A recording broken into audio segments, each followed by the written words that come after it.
Yoldaşlar, qida məhsulları istehsalında çirklənmələr.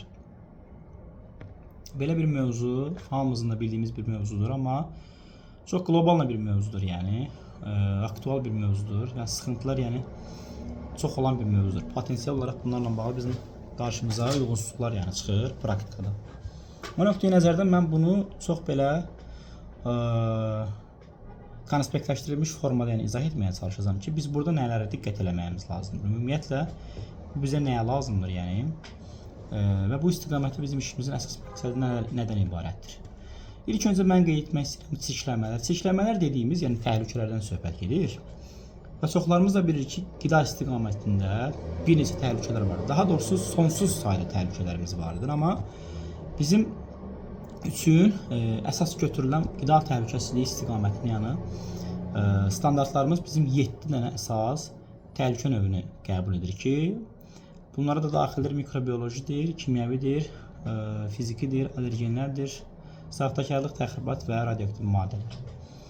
Yəni bu 7-sinin də içərisindən bizim potensial rastlaşdığımız var, qarşılaşdığımız var, hansı ki mikrobiyoloji daha çox bizə problem yaradan məsələlərdən biridir. Eləcə də kimyəvisi, fiziksi və allergen. 3 dənələrə o qədər tez-tez rast gəlinmir, amma onlar da bir təhlükə növüdür. Qırağa qoya bilmərik, bütün riskləri dəyərləndirdikdə onların da risklərini dəyərləndirməmiz zəruri şərtdir. İndi bu təhlükələrin yaranması üçün bizim əsas 4 parametremiz vardır. Baxın, mən çalışdığım qədər, bacardığım qədər bütün işlərin hər birisini rəqəmə çevirmək istəyirəm ki, onları asan ölçə bilər, asanlıqla qiymətləndirə bilər. 4 dənə parametrəyə diqqət etməliyik. Əgər bu 4 dənə parametrəni, 4 dənə sinifi belə deyək də, qrupu idarə edə bilsək, biz çox asanlıqla, 90%, 80% biz bu təhlükələri idarə edə biləcəyik. Hansı ki, bu təhlükələrin yaranma sinifləridir. Həmən o 4 dənə qeyd etdiyim kimi sinif. Və bunlar hansılardır? Birincisi, xammal və materiallar. Hansı ki, müəssisəmizdə daxil olan xammallar, köməkçi vasitələr, yarım fabrikatlar, materiallar, qablaşmalar və s. Bütün bunların hər birisi bu qeyd etdiyim təhlükələri yarada biləcək amildir. Yəni, əsas 4 amil qeyd edirəm və birinci əsas amili qeyd etdiyim kimi xammal və yarım fabrikat, daha doğrusu materiallar Yəni bu sinifə aid olan hər şey. İkinci bizim sinifimiz personal. Personal. Bunun üstündə bizim şəxsi gigiyeniya qaydalarımız var. Hansı ki, biz personal sinifini daha doğrusu idarə etməyimiz üçün şəxsi gigiyeniya qaydalarımızı bilməliyik və onlara mütləq şəkildə riayət etməliyik. Hansı ki, personalın əlcək taxmalarıdır, maska taxmalarıdır, uniformalarının təmiz olmasıdır, papaq taxmalarıdır, ayaqqabılarının təmiz olmasıdır, əllərini giriş-çıxışda dezbariyerdən keçirdərək dezinfeksiya etməsidir. İş zamanı əlini mütəmadi dezinfeksiya etməsidir. Əlcəklərinin vaxtı-vaxtına dəyişməsidir və s. və başqa. Bütün bunların hər birinə biz ümumilikdə riayət etmiş olaraqsa, personal tərəfindən qaynaqlanan bu təhlükələri qarşılamış olacaq. Və yaxud da ki, personalın bizə yarada biləcəyi nə ola bilər? Təxribat ola bilər, Mən az öncə qeyd etmişdim, təxribat təhlükə növü. Bunu yarada bilər. Qəsdən məhsulun içərisində nəsə ata bilər.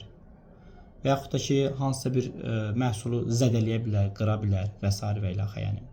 Və yaxud da ki, kimyəvi bir təhlükə yarada bilər, personal Yəni bu 4 dənə sinif elə bir qrupdur ki, bunlar bütün bu təhlükələri yarada bilirlər.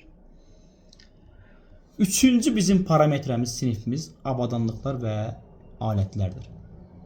Avadanlıq və alət. Yəni, bizim bu təhlükələrimiz yarana bilər həmən istifadə etdiyimiz, istehsalımızda olan avadanlıqlardan, aparatlardan, köməkçi vasitələrdən, alətlərdən və s. və başqa. Çirkli ola bilər, mikrobiyoloji yarada bilər. Və yaxud da ki, yuyarıq biz bunu, doğru düzgün yaxalamarıq, kimyəvi təhlükə yarana bilər. Daha doğrusu qırılıb məhsulun içərisinə düşə bilər, daha sonra fiziki təhlükə yarada bilər. Nə bilim, allergen dəyər məhsula hardansa, bu da böyük bir mövzudur. Bunun üzərində bir video çəkməyə çalışacağam. Allergenlərin idarə olunması ilə bağlı. Orada da bizim 1-2 dənə qaydamız var ki, onlara əgər riayət eləmiş olsaq, biz o məsələni idarə eləmiş olacaq. Yəni onu da bir əlavə olaraq toxunarıq. O oradan məhsula keçə bilər, yəni və s. 4-cü sinifimiz isə mühit, ortamdır. Mühit, hava. Baxın, bu 4 dənələrin içərisindən isə ən kritik olan mənə görə mühitdir. Çünki avadanlıqdır. Bunu təmizləmə qaydasını əgər bilsək, ondan sonra doğru düzgün kimyasallardan istifadə etmiş olsaq, o kimyasalların istifadə qaydalarından doğru düzgün istifadə etmiş olsaq, biz bunu qarşılaya biləcək. Və yaxud da ki, kimyasalların özü olsun. Kimyasallar üçün xüsusi bir yerimiz, yəni standartlar tələb edir ki, onların saxlanma yeri olmalıdır özünə məxsus, xüsusi, qapalı şəkildə.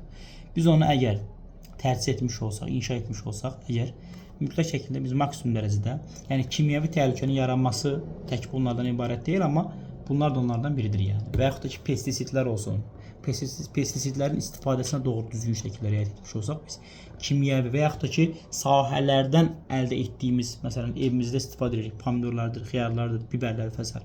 Bunları doğru düzgün şəkildə yuyarıqsa, ondan sonra təmizləyəriksə, aydın məsələdə biz bu riski, bu təhlükəni qarşılamış olacaq. Amma, yoldaşlar, bu mühit elə bir şeydir ki, bunu görə bilmirsən. Bu hava, ortam, bunu görmək mümkün deyil. Bu hər bir yerdədir yəni. Hər yerdədir. Onun üçün sən o qədər doğru düzgün formada havalandırma kompleksində giriş çıxışlarındır, ondan sonra sahəyə təmas edəcək dəliklərdir falan. Bunlar o qədər ciddi şəkildə qapamalısan. Havalandırma kompleksi ümumiyyətlə yüksək səviyyədə çalışmalıdır ki, sən o hava sirkulyasiyan doğru düzgün formada işləsin, çirkli hava alınıb təmiz hava gəlsin. Və o avadanlığın baxımıdır, yəni onun riskinin qiymətləndirilməsidir, dəyərləndirilməsidir ki, bu mənə hansı aydan bir, hansı müddətdən bir mənə sıxıntı yarada bilər. Yəni sən onu artıq o interval təyin eləməlisən yəni. Ona görə də bu mühit biraz çox kritik bir məsələdir. Özdə bunun tərkibində bütün demək olar ki, bakteriyalar və əsas da yəni daha doğrusu bakteriyalardır. Yəni bunu biraz yəni gözlə görünə bilmədiyindən qeyd etdiyim kimi hər yanda olduğundan daha önəmli bir məsələ olduğunu yəni düşünürəm.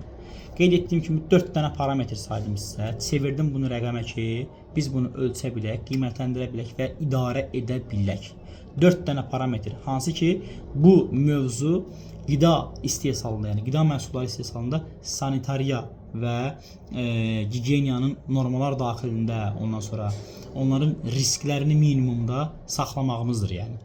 Və onlar da bizim üçün bu 4 dənə qeyd etdiyim kimi sinifi verir ki, əgər biz bunları doğru düzgün şəkildə idarə etmiş olsaq, xammaldır, personaldır, avadanlıqlardır və mühitdir. Bunlara düzgün şəkildə.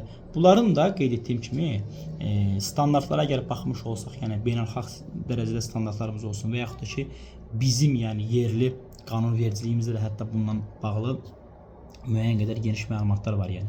Onlara baxmış olsaq biz bilə bilərik ki, bunları necə idarə etməyimiz lazımdır.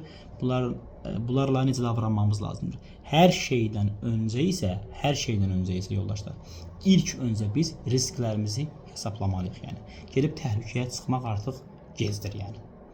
Çıxmamalıyıq. Təhlükələrə çıxmamış olan risklərini dəyərləndirib, qiymətləndirib etməliyik. Minimuma, yəni aşağı salmalıyıq. Bu da bir mövzudur yəni risk. İndi məlumatı olan bilir, olmayanlar üçün isə mən risk istiqamətində də bir yəni geniş detallı formada məlumat yəni bölüşməyi planlaşdırıram. Çox sağ olun, təşəkkür edirəm.